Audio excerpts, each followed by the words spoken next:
अब ऐसा कौन उपाय है जो हमेशा खुश रह सको, हमेशा प्रसन्न रह सको, हमेशा मुस्कुरा सको, हमेशा हंस सको, हमेशा आनंद में रह सको? तभी तो आपका जीवन अट्रैक्टिव होगा, इफेक्टिव होगा, इम्प्रेसिव होगा। तो ऐसा क्या उपाय है? ऐसा उपाय मैं बता देता हूँ। ये उपाय अभी बता दूं कि कल बताऊं? ये भी अभी बता देता हूँ। ऐसा उपाय बताने जा रहा हूं, कृपया बैठ जाइए, ध्यान से सुनिए। जो खड़े हैं वो खड़े रहिए, ध्यान से सुनिए, लेकिन हलचल मत कीजिए, क्योंकि ऐसा उपाय पहली बार बताने जा रहा हूं जो तुम हमेशा खुश रह सको, प्रसन्न रह सको, आनंद में रह सको, मुस्कुराते रह सको। ऐसा फार्मूला देने जा रहा हूं, कृपया अलर्ट हो जाइए, सावधान। देखो क्या उपाय है। आपके मन की भावना पवित्र होना चाहिए। अपनी भावना को शुद्ध रखो। आप प्रसन्न रहोगे, न भय रहेगा, ना संकोच रहेगा, ना असमंजस रहेगा। नंबर 2, भावना को शुद्ध रखने में, भावना पवित्र रखने में 1 पैसे का खर्चा नहीं, 1 पैसे की मेहनत नहीं, केवल भावना।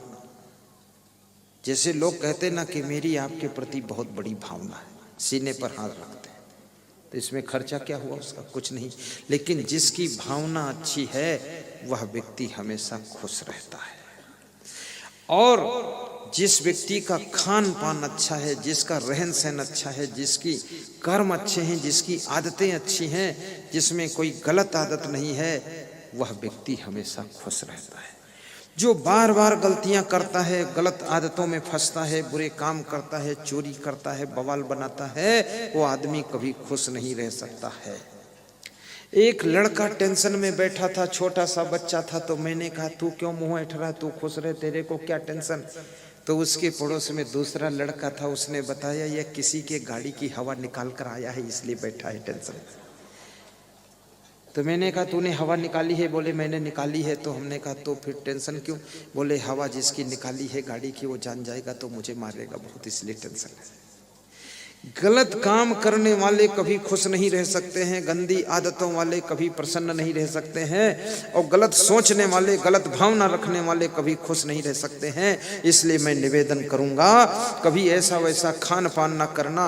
और जो दूसरों को दुखी करते हैं वह भी कभी खुशी नहीं रह सकते हैं। जो अपनी माँ को दुख देगा वो खुश नहीं रह सकता, जो सासू को पीड़ा देगी बहू वो खुश नहीं रह सकती, और जो अपने बहू को प्रताड़ित करेंगे वे खुश नहीं रह सकते, जो पति को दुख देगी वो पत्नी कभी सुखी नहीं रह सकती, और जो अपनी पत्नी को प्रताड़ित करेगा वो इंसान कभी सुखी नहीं रह सकता है। जो दूसरों को प्रसन्न करने की कोशिश करता है वो खुद ही बहुत प्रसन्न रहा करता है। और इस दुनिया के अंदर कितनी भावना बिगाड़ लो, कार्य बिगाड़ लो, आदतें बिगाड़ लो, इसमें जो कुछ नुकसान होगा 90% आपका नुकसान होगा, और फायदा होगा आपका ही 90% फायदा होगा। जैसे कोई बेटा दारू पीने लगा, लफंगेबाजी करने लगा, तो याद रखना माँ बाप तो थोड़े दिन में मर जाएंगे, लेकिन फिर आगे चल करके दारू पीने का रिजल्ट तो आपको ही भोगना पड़ेगा। आपकी प्रॉपर्टी बिक जाएगी, कार्य सब बिगड़ जाएगा, आप दरिद्री हो जाएंगे, समाज में सम्मान खत्म हो जाएगा, जो आपका विकास था वो रुक जाएगा और विनाश शुरू हो जाएगा, और फिर इसका रिजल्ट तो आपको ही भोगना पड़ेगा। इसलिए खान पान को भी सुधारिए। तो कबीर साहब कहते हैं, आया है सो जाएगा राजा रंग फकीर, एक सिंहासन चढ़ चले एक बांधे जात जंजीर। और भाइयों बहनों, कृष्ण कहते हैं युक्ताहार विहारस्य युक्त चेष्टस्य कर्मसु युक्त स्वप्नौ बोधस्य योगो भवत दुःखः। कृष्ण कहते हैं उनके दुख सदैव दूर हो जाते हैं जिनका आहार विहार यथा योग्य है, जिनके कर्म यथा योग्य है, और जिनका शयन और जागरण यथा योग्य है, उनके जीवन के दुख दूर हो जाते हैं और वही योगी कहे जाते हैं। आपका जीवन मंगलमय हो ऐसी शुभकामना करता हूँ। सीधे बैठ जाइए, अभी कोई उठना मत, समय पर सत्संग को विराम दे दूंगा, चिंता करना मत। आपके लिए सत्संग पर्याप्त सुना चुका हूँ, अब मंत्र पढ़ने वाला हूँ। विसर्जन का मंत्र सुन लेने से आपके घर के भूत प्रेत चुड़ैल का भी विसर्जन हो जाता है, इसलिए मंत्र बोलने जा रहा हूँ। घुटनों पे हाथ रख लीजिए, सीधे बैठ जाइए।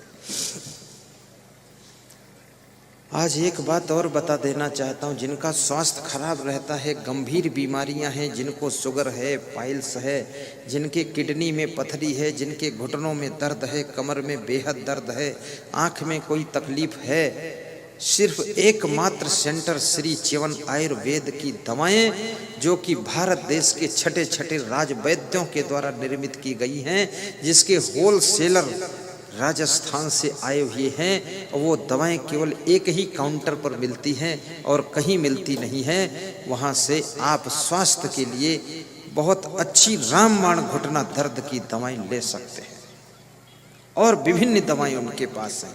उन्होंने निवेदन किया है कि श्रोताओं को बता देना गुरुदेव।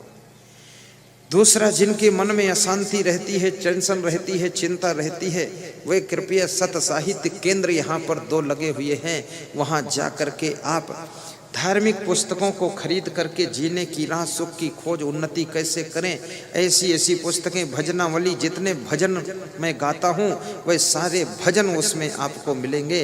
वो पुस्तक को लेकर के अध्ययन कीजिए, मन की टेंशन दूर होगी। और जितने प्रवचन हैं, 100 घंटे का प्रवचन, 150 घंटे का प्रवचन आपको पेन ड्राइव और मेमोरी कार्ड में भी प्राप्त होगा, वहां से आप ले सकते हैं।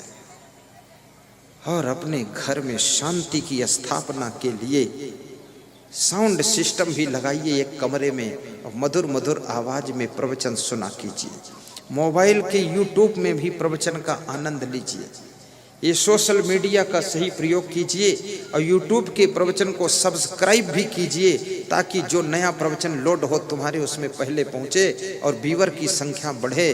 और याद रखना, इस प्रवचन को आप व्हाट्सएप पर भी डालिए, शेयर भी कीजिए, और साथ साथ में फेसबुक में लाइक कीजिए, व्हाट्सएप में और आगे बढ़ाइए, इतना सेवा भी कीजिए।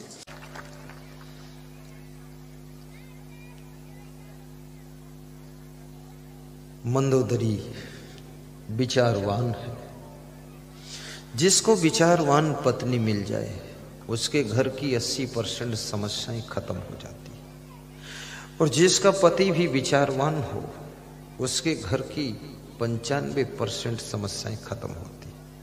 और जिसके माता पिता, सास ससुर, बेटा बेटी, बहन देवरानी, जेठानी, जेठ सब विचारवान हो, उसके घर की 99% समस्याएं खत्म हो जाती हैं। और जिसके घर में गुरु की कृपा हो, गुरु का सत्संग हो, गुरु की भक्ति हो, गुरु का ज्ञान हो, वैराग्यवान गुरु का आशीर्वाद हो, ब्रह्मचारी गुरु का वहां प्रभाव हो, उस घर की 100% समस्याएं खत्म हो जाती हैं।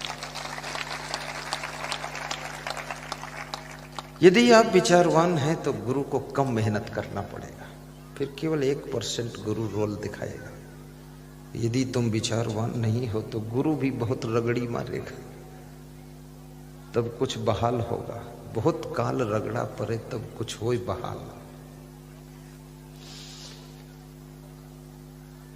घर में यदि एक दीपक जलता है तो उससे पूरे घर के दीपक जलाए जा सकते हैं। और जो दीपक जल रहा यदि वो भी बुझ गया, तब तो माचिस ढूंढनी पड़ेगी, तब तो लाइटर ढूंढना पड़ेगा। इसलिए घर में यदि एक भी व्यक्ति विचारवान है, समझदार है, विवेकवान है, तो उस घर में दूसरों का भी विवेक जागृत हो सकता है। राजनीतिक पार्टी में भी एक भी आदमी अगर बुद्धिमान है, होशियार है, विचारवान है, तो पार्टी जिंदा होकर खड़ी हो जाती है। और जिस राजनीति की पार्टी में सबके सब चुट्टा भरे हुए हैं, सबके सब खींचा खींची बचा रखे, सभी तूफान कर रहे हैं कि हम सीएम बनेंगे, हम सीएम बनेंगे, वो पार्टी ही खत्म हो जाती है। सभी सीएम तो नहीं बन सकते। जिस आश्रम में एक भी संत यदि विचारवान है, वह आश्रम के अन्य संतों के अंदर भी विचार की शक्ति पैदा होगी। और जिस आश्रम का गुरु प्रखर बुद्धिमान है, चहुमुखी बहुमुखी, जिसके पास में ब्रेन है, व्यवहारिक, सामाजिक, आध्यात्मिक सारे डिसीजन उसके टॉप के होते हैं। जिस आश्रम का गुरु पूर्ण एक्टिव है, इफेक्टिव है, इंप्रेसिव है, पॉजिटिव है।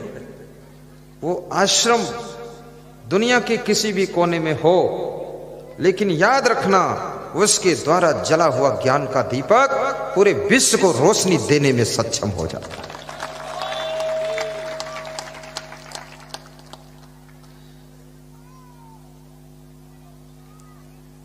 हमारा आश्रम दिल्ली में नहीं है, लेकिन करोड़ों लोग दिल्ली के प्रवचन सुन रहे हैं।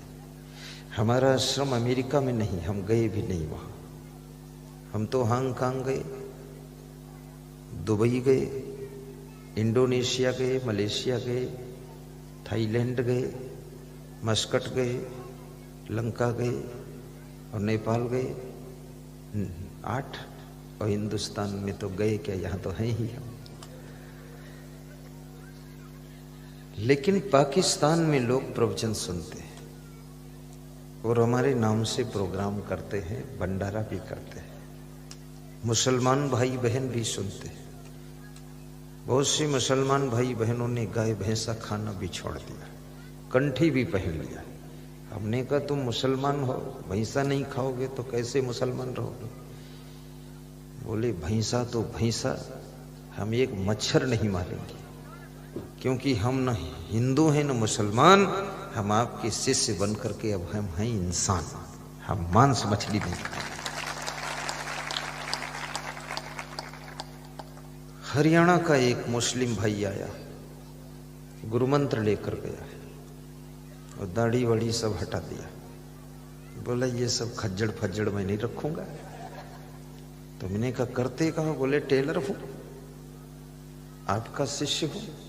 कोई पूछता है तुम हिंदू हो मुसलमान, तो मैं बोल देता हूं मैं दोनों नहीं हूं, मैं तो असंगदेव का शिष्य हूं। हिंदू धर्म बहुत अच्छा धर्म है। ये हिंदू धर्म की बलिहारी है, ये हिंदू संस्कृति का फल है। जो आज हम संत हैं और तुम भक्ति करने के लिए सत्संग में बैठे हो, ये हिंदू संस्कृति में ही ये बात होती है कि किसी को संत बनने की छूट है और बाकी संस्कृति में संत बनने की छूट नहीं है। मैं तो हिंदू समाज को, हिंदू धर्म को, हिंदू संस्कृति को और इस हिंदुस्तान को बार बार नमन करता हूं, प्रणाम करता हूं कि मेरा सौभाग्य है जो इस हिंदुस्तान में मेरा जन्म हुआ है। और हिंदुस्तान में भी यदि जन्म मध्य प्रदेश में हो तो ज्यादा सौभाग्य है, क्योंकि किसी प्रदेश में भी साधु जन्मा हो, कथाकार हो, लेकिन मध्य प्रदेश तो उसको आना ही पड़ता है, यहां सब आते हैं। और यदि जन्म छत्तीसगढ़ में हो तो भी सौभाग्य है, बिहार झारखंड हो तो बहुत सौभाग्य है, और यदि जन्म उत्तर प्रदेश में हो तो थोड़ा खतरा है। अब वो खतरा मिट गया है, क्योंकि बाबा योगी आदित्यनाथ कृपा की छाया बनाए। मैं तो बाबा आदित्यनाथ को जब याद करता हूं तो मुझे लगता है कि वास्तव में आदित्यनाथ जैसे महात्मा को तो हर प्रदेश में मुख्यमंत्री बनना चाहिए। बहुत दमदार आदमी। जितने उत्तर प्रदेश के छठे छठे डाकू थे, बदमाश थे, 1400 एनकाउंटर करा दिया, परम धाम पहुंचाया है। भगवान से कह दिया तुम फाटक खोल के रखना, मैं भेज रहा हूं। सबको डायरेक्ट मुक्ति दिला दी। मैंने उनके एक भक्त से पूछा, ये बाबा होकर इतना मर्डर करा रहे हैं, कितना पाप होगा? साधु तो चींटी नहीं मारता है। बोले मर्डर? आप कैसे बोलते मर्डर? मर्डर नहीं हो रहा। तो हमने कहा क्या हो रहा? बोले भगवान राम ने रावण, बाली और कुंभकर्ण को वध किया था, अब वध करके अपने धाम पहुंचाया था। तो ये बाबा जी इनका वध करके निज धाम पहुंचा रहे हैं।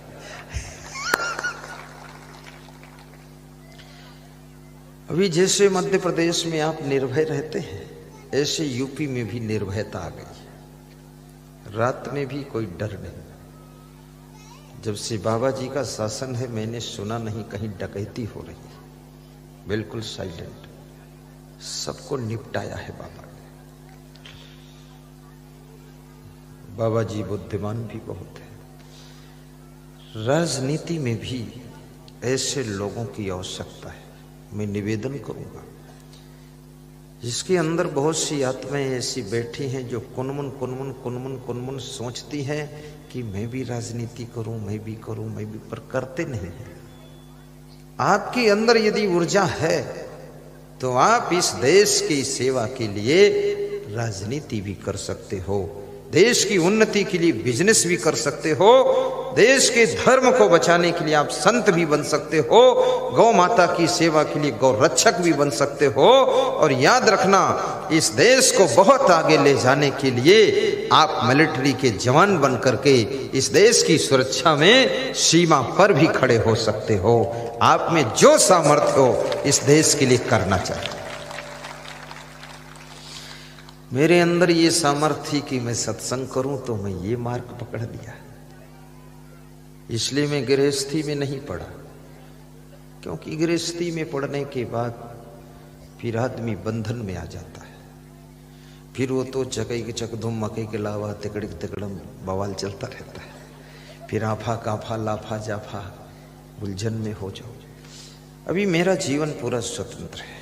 मध्य प्रदेश में रहूं तो कोई मुझे खींचने वाला नहीं। तोड़ा काछी आऊं या पूरा काछी जाऊं या लक्ष्मणपुरी पहुंच जाऊं, वो गोपी गौर के यहाँ चला जाऊं, कहीं भी जाऊं, कोई पीछे से खींचा खींची नहीं। और मेरे गुरु ने भी यही कहा था, पूरी दुनिया के होकर के जीना, किसी एक के होकर मत रहना। क्योंकि सूरज सबका होकर सबको रोशनी देता है, ऐसे संत का जीवन तो सूर्य जैसा होता है, एक जगह बंधता नहीं है। गरीबी कैसे दूर होती है, मैं फार्मूला आपको बता दूंगा। आप कहो तो आज बताऊं, कहो तो अगले साल आकर बताऊं। आज तो आज तक क्या गरीबी ही झेल रहे हो तुम?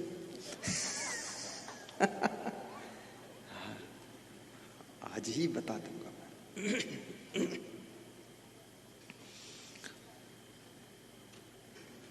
कुचीलिनम दंतमलोपधारिणम बहवासनम निष्ठुर भाषणम चा सूर्योदय चास्ता मिते शयानम विमोचति श्री यदि चक्रपाणी।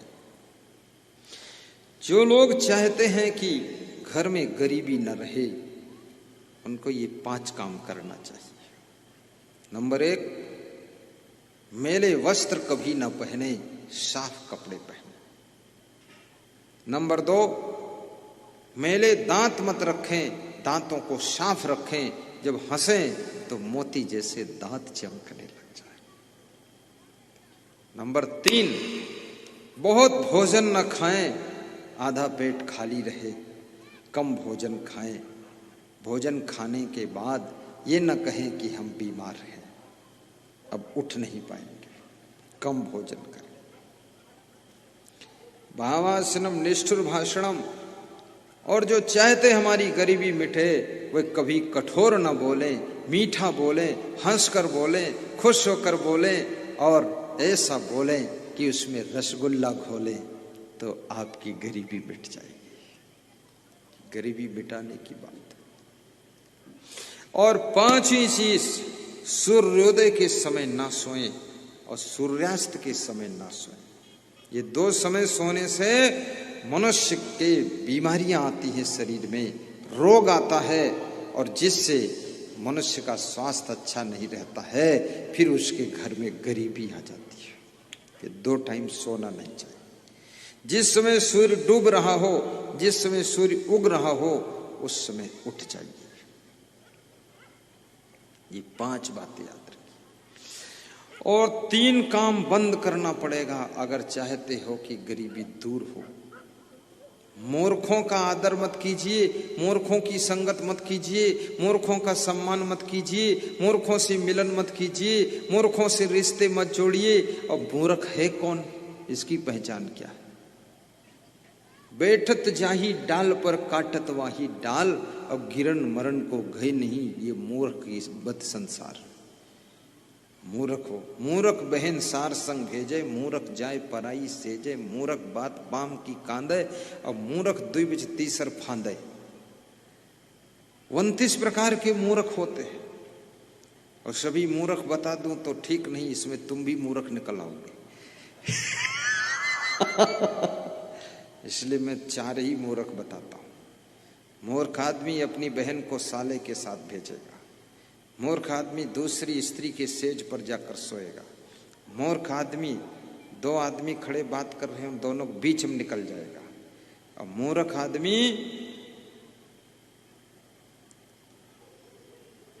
किसी के बहकावे में ही काम करेगा, स्वयं विवेक से काम नहीं करेगा। जिसके घर में मूर्खों का सम्मान नहीं है, मूर्ख का आदर नहीं, और अन्न का अपमान नहीं है, अन्न के एक एक दाने का आदर किया जाता है, अन्न फेंका नहीं जाता है। जितनी भूख उतना ही लेते हैं, ज्यादा नहीं। कितने लोग लालच में ज्यादा परोसवा लेते हैं, और परोसने वाले भी अंधाधुंध है, बोलते और लो और लो और लो, और क्यों देते हो इसको, मत दो, कम खाओ, बहावा आसनम नहीं। दाम्पत्य कलहो नास्ति, और जिसके घर में दंपति जीवन में कलह कलेश नहीं होता है, पति पत्नी चुपके से सलाह करके हंसकर काम करते हैं, उस घर की गरीबी दूर हो जाती है। कितने घरों में तो पति पत्नी में सलाह ही नहीं होती है, बैठकर बात भी नहीं करते, और पति पत्नी की जोड़ी ऐसे है जैसे बैल और ऊंट की जोड़ी है, तालमेल ही नहीं खाता है। पत्नी सोचती मैं बुद्धिमान हूं, आई एम इंटेलिजेंस लेडीज, और पति कहता है आई एम टॉयलेंट मैन। अब ये आई एम पाई मैम मत करो। पत्नी बुद्धिमान है तो ये पति का सौभाग्य है, और पति बुद्धिमान है तो पत्नी का सौभाग्य है, और दोनों बुद्धिमान है तो दोनों का दुर्भाग्य है, और दोनों मूर्ख है तो दोनों चौपट है। हाँ, बुद्धिमान बुद्धिमान भी बहुत लड़ जाते हैं, बुद्धिमान लोग आपस में बात लड़ाते रहते हैं। बात मत लड़ाओ, प्रेम की गंगा बहाइए। और जो लोग चाहते हमारे घर में गरीबी ना रहे, उनको 6 काम और करना चाहिए। नंबर 1, अधिक सोना नहीं चाहिए, अति निद्रा, तंद्रा, हर समय ऊँघना नहीं चाहिए। नंबर 3, डरपोक स्वभाव नहीं होना चाहिए, भयम। नंबर 4, क्रोधम, क्रोधी स्वभाव ना हो, सहनशीलता हो। नंबर 5, आलस्यम, आलस्य नहीं होना चाहिए, मेहनत करने का संकल्प हो। और नंबर 6, दीर्घ सूत्रता, बहुत देर तक सोचते रहना, निर्णय ही ना ले पाना। एक आदमी के नाक में मच्छर घुस गया तो अपने साथी से बोला मेरी नाक में मच्छर घुस गया, बोले छिनक दो, बोला विचार कर रहा हूं। ये विचार करने का विषय है, फटाफट डिसीजन लो, ये बताने की कोई बात है। जो डिसीजन टाइम पर नहीं ले पाते उनके घर में गरीबी आ जाती है। समय पर डिसीजन लीजिए, और सारा खेल आपके डिसीजन का खेल है। क्या बिजनेस करना है इसका भी डिसीजन आपको लेना है, राजनीति करना है कि सर्विस करना है इसका डिसीजन आपको लेना है, साधु बनना है कि गृहस्थ बनना है इसका डिसीजन भी आपको लेना है। बिजनेस में भी कौन सा बिजनेस करना है ये भी डिसीजन, फैसला आपका है। किसी की देखा दुनी में फैसला मत लीजिए। पड़ोसी ट्रैक्टर लाया है तो तुम भी ले आओ, आप नुकसान उठा जाओ। पड़ोसी को लाने दो और पड़ोसी से प्रेम करो, और कभी कभी पड़ोसी के ट्रैक्टर की धुलाई करा दो, और पड़ोसी के ट्रैक्टर से भी अपना खेत जोतवा लो और कह दो कि आप महान हो, आपका ट्रैक्टर बहुत अच्छा है, मेरा खेत आपका खेत है, आपका ट्रैक्टर मेरा ट्रैक्टर है, और जोतवा लो डीजल डाल के। पड़ोसी कभी कहे कि आज हम गन्ना बोने जा रहे हैं, तो बोल दो मैं साथ में आ रहा हूं, आप उसके गन्ने में बुआई में सम्मिलित हो जाओ, तो कल वो तुम्हारे खेत में ट्रैक्टर सहित सम्मिलित हो जाएगा। थोड़ा चतुराई भी सीखो, 6 लाख रुपया क्यों फंसाओगे, 6,000 में काम चलाओ।